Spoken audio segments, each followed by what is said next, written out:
Sebuah clutch booster mengalami patah di bagian batangnya. Lalu sang mekanik bernama Paman Brewok berangkat menuju tempat paling sakral, yaitu pengepul besi Madura, tempat yang konon kabarnya tutup hanya saat hari kiamat, itu pun setengah hari. Di sana, ia menemukan clutch booster yang sama, dengan batang yang masih utuh dan masih layak hidup di dunia fana. Tanpa banyak debat seperti rapat DPR, clutch booster yang rusak langsung dinaikkan ke mesin bubut. Batang yang patah itu kemudian disunat dengan penuh kehormatan, dipotong rapi lalu dipensiunkan secara hormat dari dunia.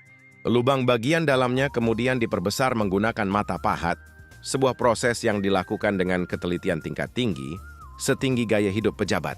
Tak lama kemudian muncul spidol ajaib. Bagi mekanik Pakistan dan sekitarnya, kemunculan spidol ini adalah tanda-tanda alam bahwa sebentar lagi ulir akan tercipta. Setelah itu, Paman Brewok berpindah ke clutch booster yang satu lagi, yang batangnya masih sehat walafiat. Batangnya diukur dan ditandai dengan teliti. Lalu digerus perlahan sampai ukurannya sedikit mengecil. Bukan hemat, tapi memang tuntutan pekerjaan. Dan benar saja, spidol ajaib kembali muncul. Untuk kedua kalinya, ulir suci pun tercipta tanpa perlu rapat koordinasi dan tanpa perintah dari Paman Wowo. Setelah ulir selesai, batang tersebut kemudian disunat lagi menggunakan gergaji. Dipotong sesuai ukuran yang telah ditentukan oleh takdir dan feeling. Kini tibalah saat yang paling sakral dalam dunia perbengkelan. Kedua bagian itu disatukan dengan metode kuno yang diwariskan turun-temurun. Diputar, dijilat, dan dicelupin ke kepala Bahlil. Entah apa hubungannya dengan teknik mekanik, tapi yang jelas setelah itu semuanya terasa lebih mantap. Kemudian bagian tersebut dibakar agar strukturnya menjadi kuat, kokoh, dan berurat.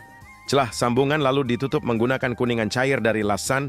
Setelah operasi besar selesai, bagian dalam clutch dibersihkan dengan teliti agar tidak tersumbat dan tidak menyebabkan banjir.